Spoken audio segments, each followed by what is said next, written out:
Avec 2895 députés ayant voté pour, 0 contre et 1 abstention, l'APN a adopté la décision d'améliorer le système électoral de la région administrative spéciale de Hong Kong. Cette décision intervient après délibération et amendement au cours de la semaine écoulée.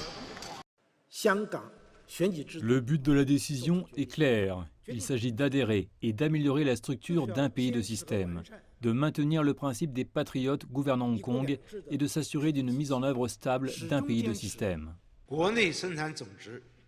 2021 marque le début d'un nouveau plan de développement sur 5 ans pour le pays. Les législateurs ont également donné le feu vert aux détails du 14e plan quinquennal et des objectifs de développement à long terme d'ici 2035.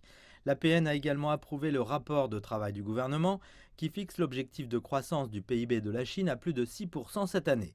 Le Premier ministre Li a déclaré que l'objectif prenait en considération les incertitudes mondiales tout en permettant la possibilité d'une reprise robuste. Nous devons éviter de larges fluctuations de la performance économique parce que cela affecte les attentes du marché. Une croissance trop rapide ne serait pas stable. Un rythme plus stable est nécessaire à un développement durable. Nous espérons donc pour une aussi grande économie que celle de la Chine, qu'elle soit durable, solide et de long terme. En ce qui concerne les relations entre la Chine et les États-Unis, le Premier ministre Li a déclaré que si les désaccords et les différences étaient inévitables, les deux pays partageaient des intérêts communs.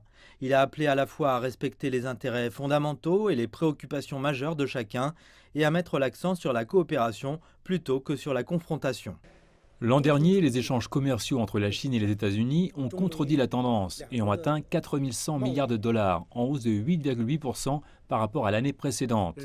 Les deux pays doivent mettre plus d'énergie et se concentrer sur leur terrain d'entente. Les experts ont affirmé que les deux sessions de cette année avaient un poids supplémentaire parce que dans le cadre du 14e plan quinquennal, il donne le ton de la prochaine étape de développement du pays.